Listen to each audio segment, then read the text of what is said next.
There's really nothing quite like a big blast of Shakti in the system for the ego to form an identity around. If you've ever experienced a powerful surge of energy, leaving you exhilarated, puzzled, or even questioning your entire existence, you're not alone. Such an awakening can feel both extraordinary and overwhelming, can stir up a whirlwind of emotions and thoughts. But what does this mean for you? And how should you navigate this new terrain? Well, that's exactly what we're going to untangle together today.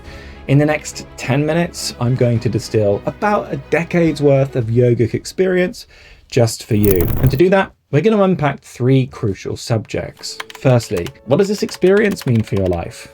Secondly, the problems that most people face as they go through this journey. And then thirdly, the immature nervous system conundrum. So without further ado, let's dive right in. Firstly, what does this experience mean for your life? Well, that really depends on what actually happened. In my teaching and in my coaching, I've seen people have a huge spectrum of experiences, but at its core, what's happening here is energetic. Some more intense, some less.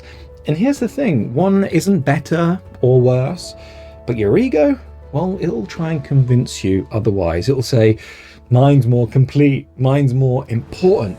And that's a trap. And let me make this crystal clear. This experience is not a measure of your level of consciousness.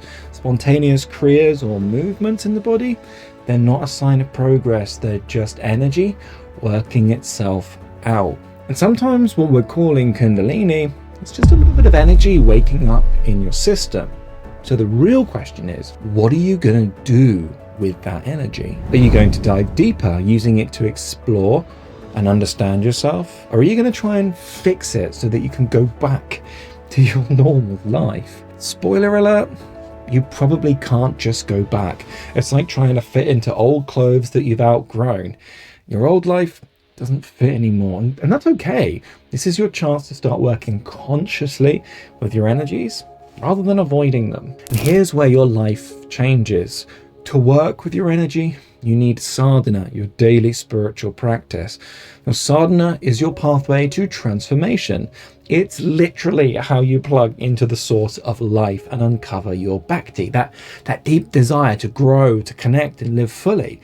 Whether your dreams are to find peace, purpose, fulfillment, or heck, some of us even have dreams for the ultimate, it all begins here with the sadhana. And if you want this journey to unfold smoothly, you'll need to avoid some of the common pitfalls I see all the time. So let's talk about those now. Here are some of the pitfalls that keep people stuck. There's nothing quite like a big blast of Shakti in the system for the ego to go wild. The ego, it loves to take this energy and inflate itself. It says, look at me, I'm special, I'm unique. The ego always wants to go up, up and up, but in reality, you've got to come back down. Here's what I see all the time when energy starts to wake up in people. It triggers one of two extremes, either a meltdown or delusions of grandeur. And honestly, some people stay stuck there for years. I get it, because I've been there. The first time I had a blast of Shakti in my system, I developed a superiority complex. I genuinely started wondering if I might actually be the Messiah. Yes, really, I did do that. In case you're wondering, I'm not. Thank goodness my teacher put me in my place. And that's the value of having someone guide you, a teacher who can keep your feet on the ground. But meltdowns, I had those too. Constant panic, fear about the future, and endless questions about what all of this was going to mean for my life. See, here's what's happening. Our nervous systems have become fragile. Life's gotten so comfortable that we're just not used to intense experiences anymore. So when energy moves through us, we freak out, we panic, we think, something's wrong with me. And if you've spent any time on spiritual YouTube, maybe you've heard people call it demons or something scary like that. But what's really going on is self-rejection. The energy itself isn't the problem. It's our conditioned minds. We've been taught to reject unfamiliar experiences, and we fall into negative patterns of thought. And on top of that, you feel isolated. It's not like you can go to your doctor and say, hey, I think I've had an energetic experience. They're going to lock you up for that.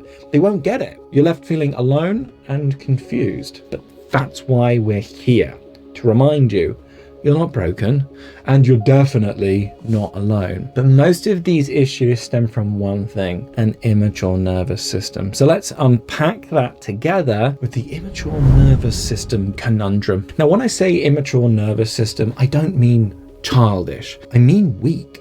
It's a system that hasn't been trained to handle any levels of intensity. My teacher once told me the spiritual journey happens in the nervous system.